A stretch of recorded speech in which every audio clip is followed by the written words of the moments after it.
Buenos días. Análisis de la encuesta más reciente de la prensa gráfica. De esto hablaremos en República.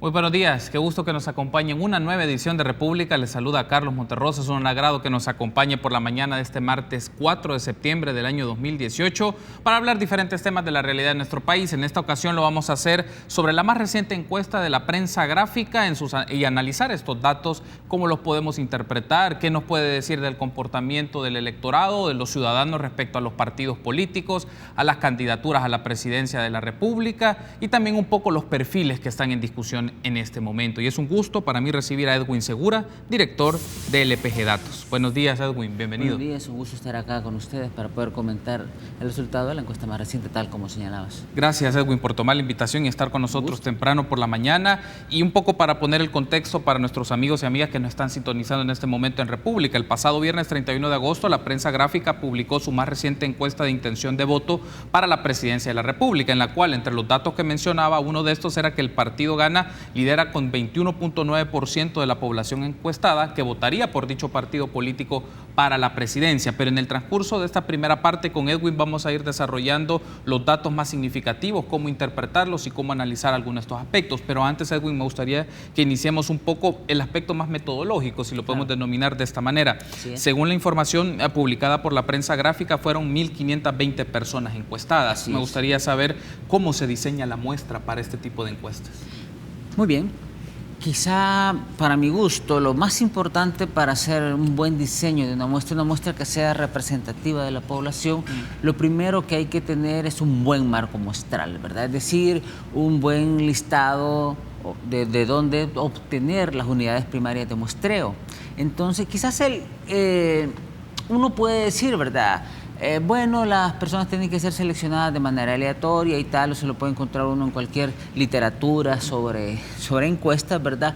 Pero quizás lo más complicado es ya ejecutarlo, ¿no? Entonces yo puedo decir, ¿cómo puedo yo seleccionar 1.520 personas aleatoriamente de todo el universo de mayores de 18 años, de manera tal que cada uno de esos elementos haya sido seleccionado, que no sea por autoselección, como ocurre cuando yo contesto una entrevista para una encuesta vía redes sociales, por ejemplo, que yo decido si participo o no, sino que sea la inversa, que yo le digo al individuo, mire, fíjese que usted ha sido seleccionado para participar de esta investigación, ¿verdad?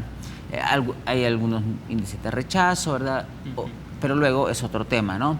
Entonces hay que tener un buen marco muestral. Claro, un marco muestral ideal sería aquel en el que yo tengo a los 4.5, 4.6 millones de salvadoreños, más o menos que hay, mayores de 18 años, tengo el listado de todos ellos y luego selecciono 1.520 de manera aleatoria y voy y los busco donde estén o los contacto de alguna manera, ¿no?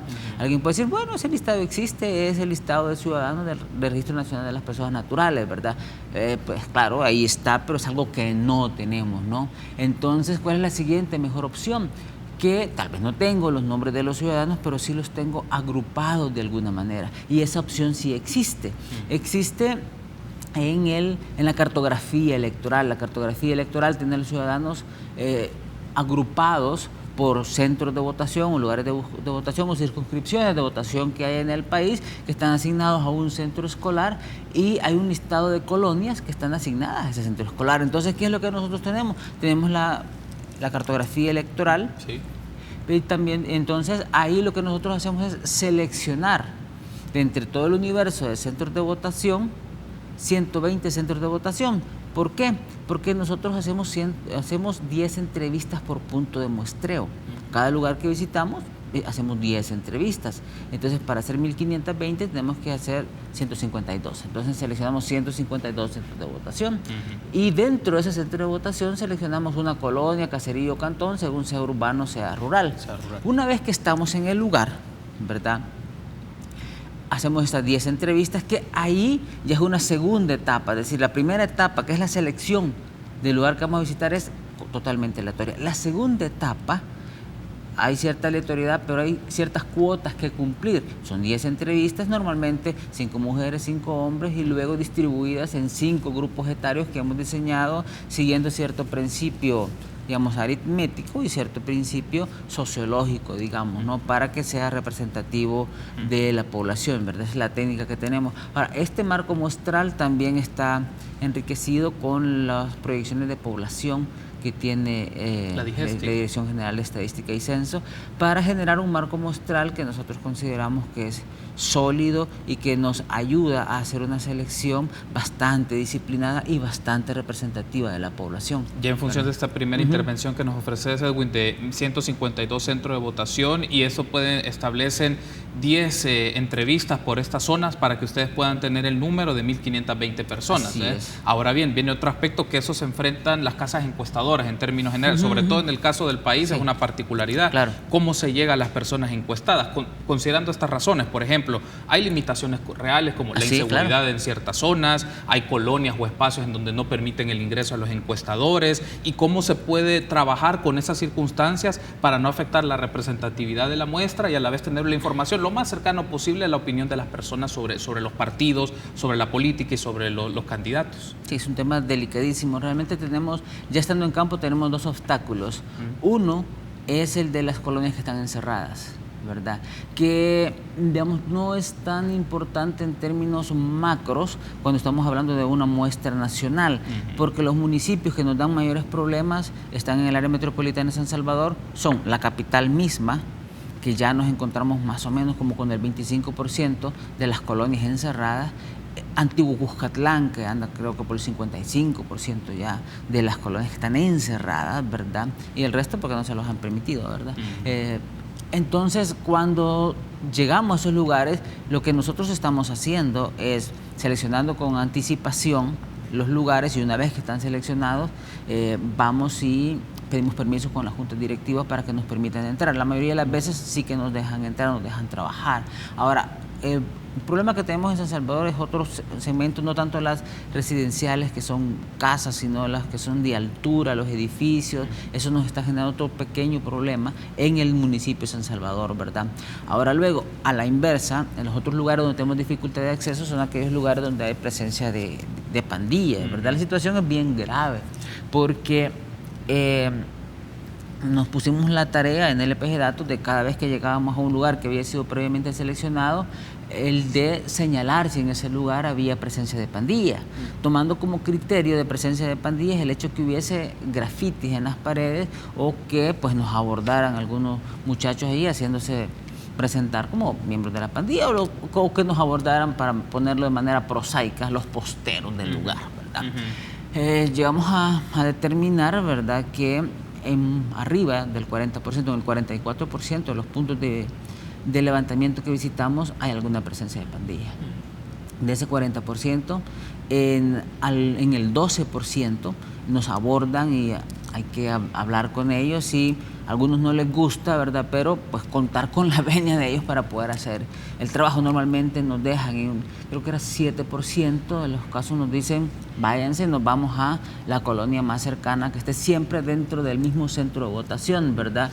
Y pues en algunas ocasiones hemos tenido problemas bien graves de aspectos de seguridad pública, que nos han retenido personal, y bueno, son lugares que marcamos para, pues no volvemos a ir. Han sido 4 lugares en los últimos 2 años, es un fenómeno reciente. Cuando comenzamos con esto allá por 2004 ya había pandillas, pero no era un problema tan grave como es ahora. Así es que es una dificultad que hay que enfrentar. Yo pues no sé en qué momento hacer este tipo de trabajo se convirtió en riesgoso acá en El Salvador, como también pues distribuir productos en tienditas en las colonias lo es, ¿verdad? O ir a instalar una antena para servicios de telefonía fija o de cable, también es un problema, ¿no? Es una cosa que preocupa mucho realmente.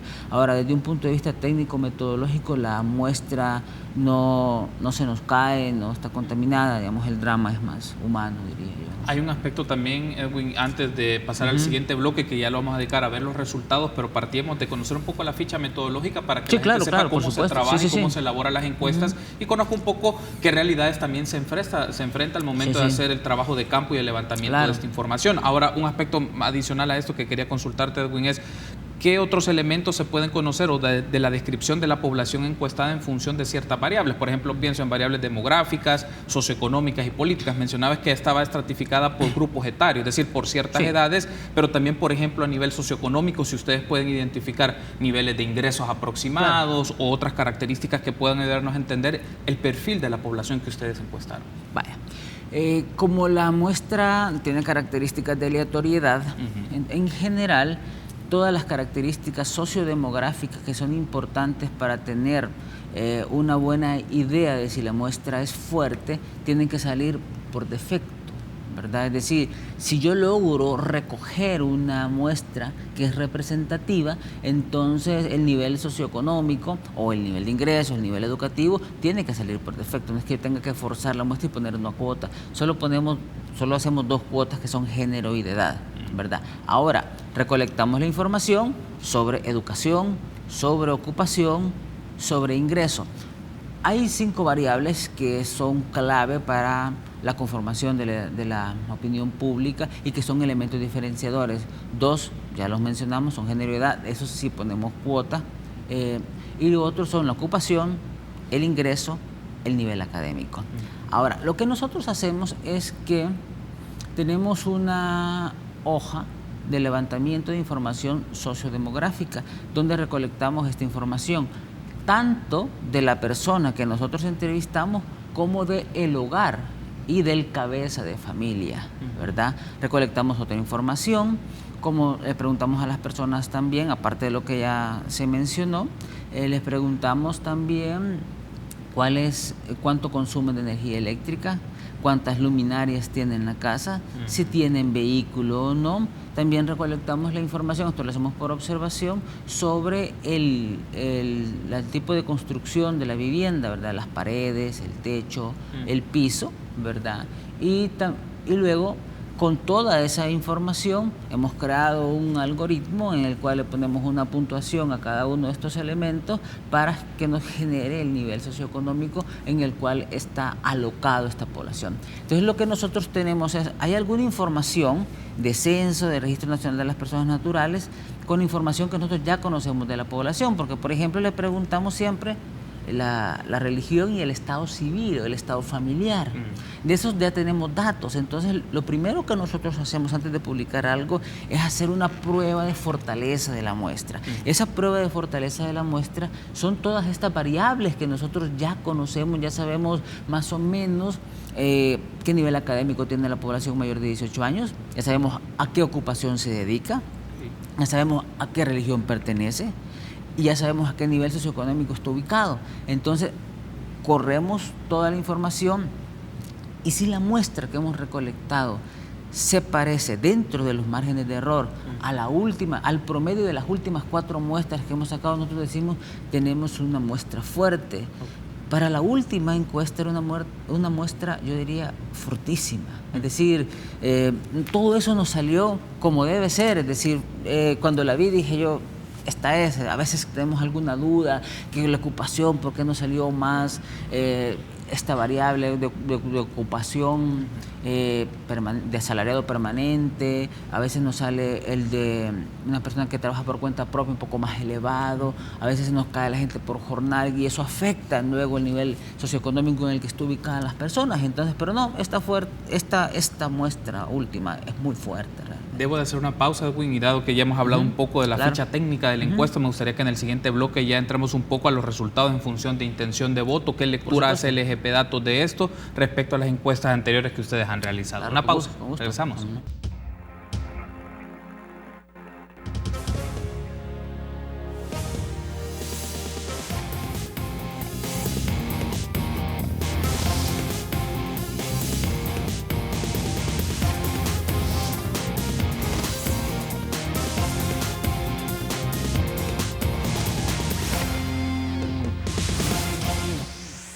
Gracias por seguir junto a nosotros en República. Continuamos platicando con Edwin Segura, director de LPG Datos. Estamos hablando del análisis de la encuesta más reciente de dicha instancia informativa. Y para eso quiero aprovechar y pedirle a producción si nos puede poner en pantalla un dato, uno de los primeros datos de la encuesta que tiene que ver con la intención de voto, que tiene que ver con el partido de preferencia, que es uno de los que se desarrolló recientemente y apareció ahí publicado. Entonces, para que nos permita un poco esto.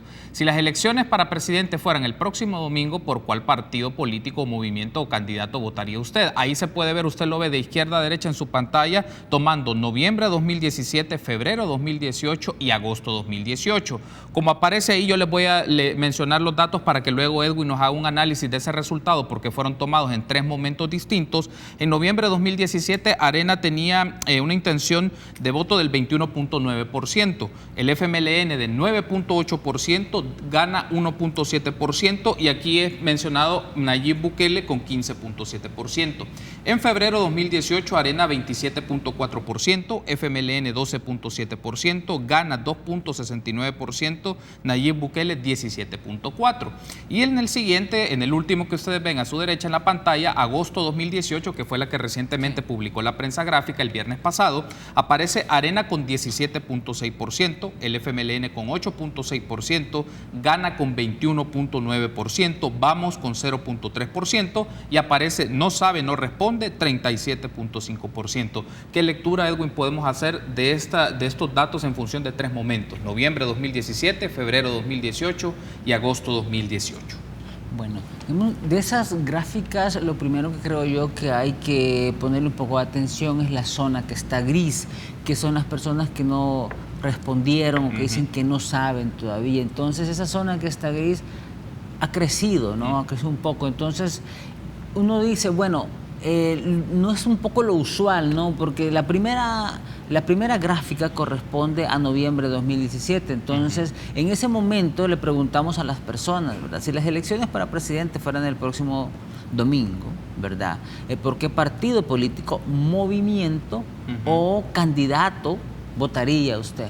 Entonces, ¿por qué lo hicimos de esa manera? Porque en ese momento había partidos, había precandidatos a la presidencia, pero todavía no estaban hechas, digamos, las fórmulas, no sabíamos qué partidos iban a postular a qué candidatos, no en todos los casos ya estaba resuelto eso, ¿verdad? Todavía había algo pendiente ahí, entonces queríamos recolectar ya sea una cosa o la otra, ¿no? Y a pesar de que lo que se nos avecinaba era una elección legislativa y municipal, ¿verdad? Y a pesar de que no había candidatos, ya la gente tenía algunas cosas bastante claras, ¿no? Y en ese momento, pues Arena aparecía primero, ya nos aparecía la potencial candidatura de Nayib Bukele con bastante fortaleza, ¿verdad? Y luego el partido de gobierno con alguna fortaleza que luego, como vemos en la siguiente gráfica, se va disminuyendo, ¿no? Luego, la siguiente gráfica es de febrero, todavía es previo a la elección legislativa y municipal. La formulación de la pregunta fue similar y obtuvimos resultados bastante parecidos a los de noviembre del año anterior. Luego, la última consulta la hacemos en agosto, ¿verdad? En esta de agosto, poco más de la mitad de la población no responde a la pregunta. ¿Y qué pregunta hicimos? Bueno, le preguntamos a la gente, si las elecciones fueran el próximo domingo, ¿por qué partido político votaría usted? ¿Verdad? Ahora bien, ahí nos resultó de que al preguntarle había personas que nos decían Gana, había personas que nos decían Nuevas Ideas, había personas que decían Nayib, había personas que decían Bukele. Entonces toda respuesta de ese tipo se tabuló como del partido Gana. El partido Gana es el que finalmente va a aparecer en la papeleta, es el que acuerpa, digamos, esa alianza informal que hay en torno a la candidatura de Nayib Bukele. Solo, ¿no? Una cosa que mencionabas, entonces, para leer un poco aquí, en la más reciente, Gana, que aparece con 21.9, tú me dirás si estoy equivocado, es ustedes aglomeraron toda la información respecto a Nayib Bukele, digamos, porque la pregunta se mantuvo, ¿por cuál partido político, movimiento o candidato votaría usted? Entonces tenían por Nayib Bukele, si tenían por Nuevas Ideas, lo asociaron todo a Gana, o sea, lo pusieron en un solo bolsón. Todo va junto, correcto. ¿Por qué consideraron esto? Lo pregunto porque hay personas que se pueden sentir identificados más con Nuevas Ideas que con Gana, pero ¿por qué aglomerarlo? Vale. La pregunta que hicimos fue solo por partido político. ¿Por qué partido político votaría? Pero ya en campo la gente no respondía por Nuevas Ideas, que todavía está en proceso de formación. Decían, por el partido de Nayib, o por el partido de Bukele, otros nos decían Gana. ¿Por qué lo hicimos así? Porque tenemos la convicción de que es una muestra de intención de voto inequívoca. Inequívoca, y que en el momento en que aparezca la campaña y que se informe a la gente de cuál es la forma para votar por ese candidato, todo va a encauzarse rumbo hacia Gana. Se puso junto porque creemos, digamos, se sumó porque creemos que es una intención de voto inequívoca, y se etiquetó como Gana porque eventualmente todo va a se va a encauzar hacia ese punto, ¿no? Hacia el voto por Gana, ¿no? Toda expresión de voto hacia ese candidato en particular. En el caso de Arena, aunque está etiquetado como Arena, ahí hay una alianza PDC-PCN. Todas las respuestas que son PCN-PDC también se sumaron a Arena, y se etiquetó Arena porque es la de mayor mención. E igual en el caso de Gana, ¿no? Tampoco fue tan arbitrario como que digamos, porque fue el que tenía más menciones, es decir, Nuevas Ideas no tenía más menciones. Gana, de hecho, no tenía tantas menciones, como 2 puntos y algo % de Nuevas Ideas. Eso lo tenemos aparte también, ¿verdad? Por si alguien tiene la curiosidad y yo la voluntad de decirles cómo salió. ¿Verdad? No hay un Pero aspecto, sí. Por eso hacía la pregunta, güey, del caso de Gana en particular, y mencionaste que con Arena hicieron de manera muy parecida a esto, porque, digamos, en la de febrero de 2018 era 2.69 y en la de agosto aparece 21.9. Si podemos separar, solo para tener un estimado, Gana, en la práctica, la gente que dijo por Gana su intención de voto, ¿a cuánto ronda más o menos? Si es más del 2.69% de febrero, o cuánto se mantiene. Sí, la mayor cantidad de intención de voto expresada en agosto mencionaron Gana. Gana.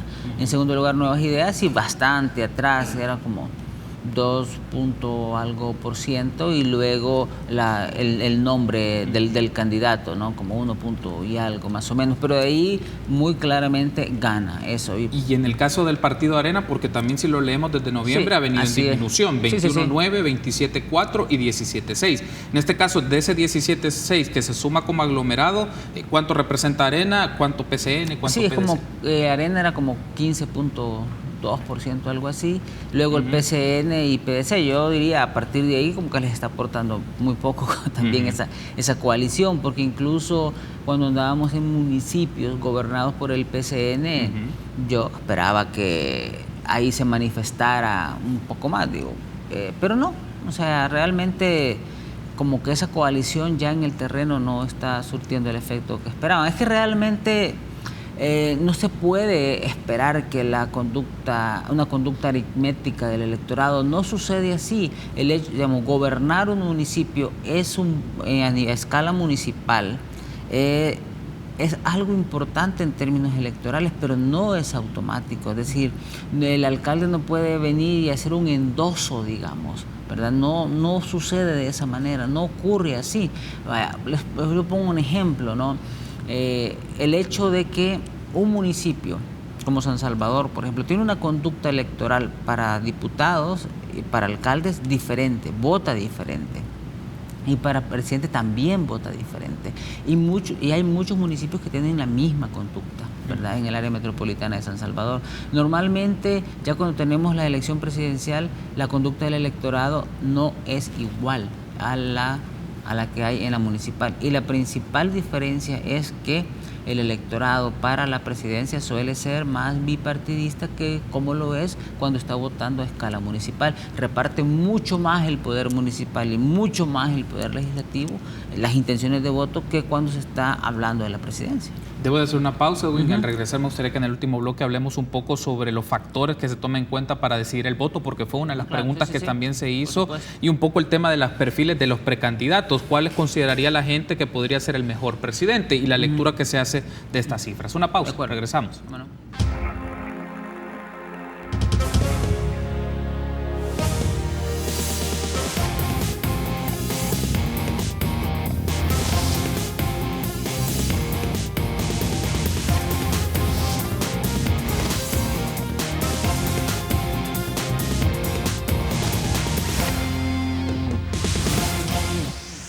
Gracias por seguir junto a nosotros en República. Último bloque de esta primera parte en el cual estamos hablando con Edwin Segura, director del EPG Datos, y estamos haciendo una lectura. Nos está haciendo Edwin un análisis sobre la más reciente encuesta que ha desarrollado el EPG Datos. Ahora, otro de los aspectos que me gustaría tener en cuenta es el factor del cual que consideran las personas para votar.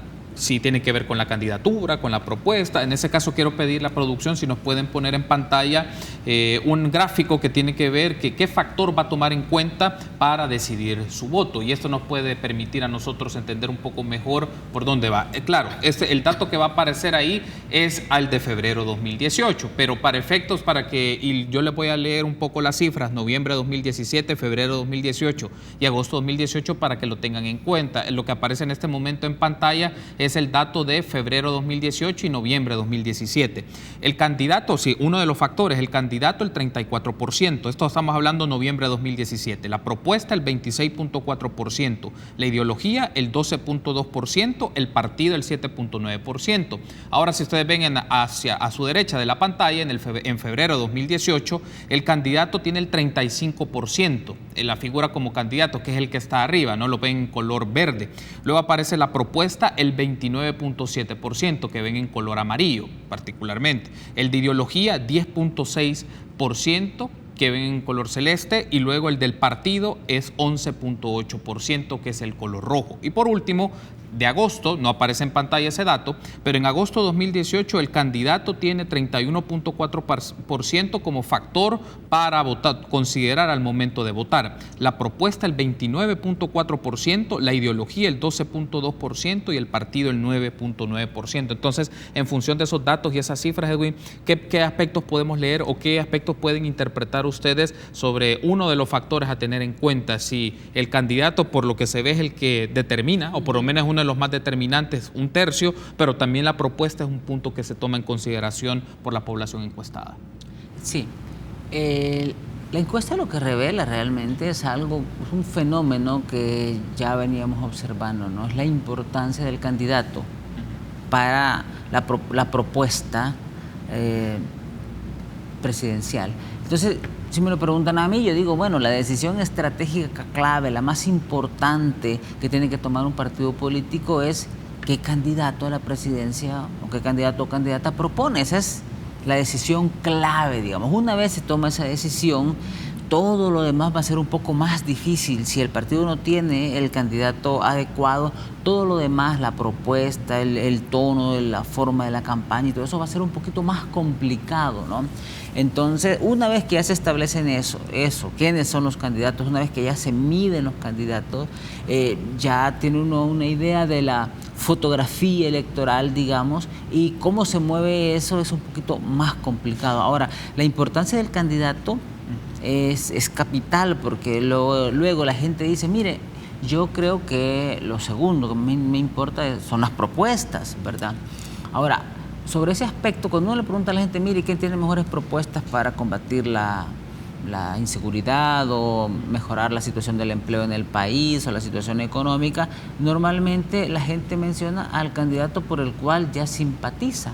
Entonces, el candidato es importante en sí, pero además la gente opina que este es mejor candidato justamente porque cree que tiene mejores propuestas. Entonces, digamos que entre estas dos hay una amalgama, como el 60-65%, en el que de fortaleza de esa decisión. Claro, yo creo que este es el mejor candidato y creo que es el mejor candidato justamente porque creo que tiene las mejores propuestas, tiene las mejores ideas, tiene la mejor visión de cómo estar el país. Pero es también una cosa de credibilidad, ¿verdad?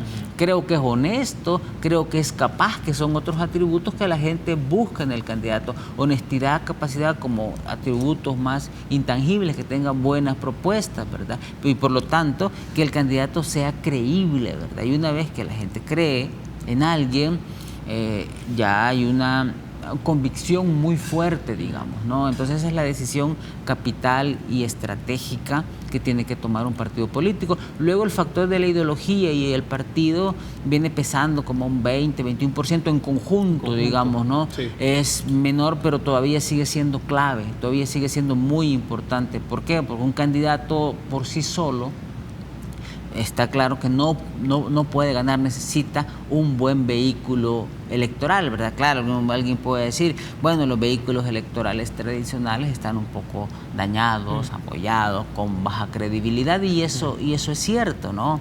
De hecho, el FMLN, el partido de gobierno, en este momento es el partido con la peor imagen, por ejemplo.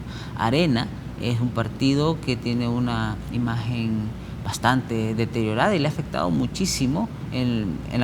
Con respecto a la última encuesta, la imagen de Arena ha caído bastante, por ejemplo, ¿no? De hecho, en este momento los partidos con mejor imagen son Nuevas Ideas y Gana, ¿verdad? Que claro, no tienen el recorrido que tienen los otros partidos. Lastimosamente y extrañamente, en términos políticos, la experiencia cuenta de manera negativa. Para cualquier oficio la experiencia es un plus, suma, ¿no? Pero en este caso pareciera que no, pareciera que entre más bisoño y inexperto es alguien, mejor, ¿no? De hecho, el partido Vamos tiene una campaña de decir que no tiene pasado, ¿no? Digo, ¿quién se propone para algo diciendo que tiene cero experiencia en algo? Pero como que la experiencia política en el país cuenta a la inversa. Hay otro asunto aquí, Edwin, que me llama la atención sobre este tema de si es posible, para efectos estadísticos, te lo consulto, si se puede hacer esto, cruces, por ejemplo, con otras variables sociodemográficas respecto a esto de la intención o el factor en cuenta para votar, candidato, partido político, propuestas, ideologías, si es posible metodológicamente y a nivel representativo en datos, cruzarlo, por ejemplo, con identificación partidaria. Por ejemplo, es decir, la gente que se identifica con el FMLN, por dar un ejemplo, piensa más en el candidato o piensa más en la propuesta o piensa más en el partido, porque, digamos, puede existir variaciones, o la gente que se identifica con Gana pesa más partido con candidato. Es decir, ¿es posible hacer alguno de estos cruces y son metodológicamente viables? Sí, esos cruces se pueden hacer. Vaya, y te entiendo cuando tu preocupación metodológica, porque es algo bien importante, ¿verdad? Y quizás la población debe saberlo. Cuando uno hace ciertos cruces de género, por ejemplo, o de edad, que nosotros los hacemos y los publicamos, ¿verdad? También hay que tener claro que las cifras que uno obtiene para cada uno de esos subgrupos no tienen el mismo margen de error de la muestra general, ¿verdad? Por ejemplo, si yo hablo ya por un subgrupos de género y de edad, entonces cuando estoy hablando solo de la intención de voto de las mujeres, entonces de lo que estoy hablando ya no son de 1520, sino que estoy hablando de la mitad de esa cantidad. Igual cuando hago cruces por grupos etarios, estoy hablando de subgrupos como del 20% de la muestra total. ¿Qué significa eso? Que aunque mantenga el nivel de confianza, el margen de error se eleva. Lo mismo sucede cuando alguien me dice, mira, pero ¿por qué ustedes no eliminan mejor los no saben, no respondan y se queden solo, entre comillas, con el voto válido? Pero es que eso no nos saca de nada, porque si hago eso, entonces aumenta el margen de error. Entonces ya no puedo decir, si hay 4.6 de diferencia entre el primero y el segundo para 1520, ¿verdad? Y ese margen de esa brecha aumenta, porque mira, pero al dejarlo en voto válido ya son 7 puntos, sí, pero el margen de error también es casi, ya no es 2.6, ¿verdad? El margen de error se elevó como a 5.50, entonces, vamos, entonces hay que considerar esto también.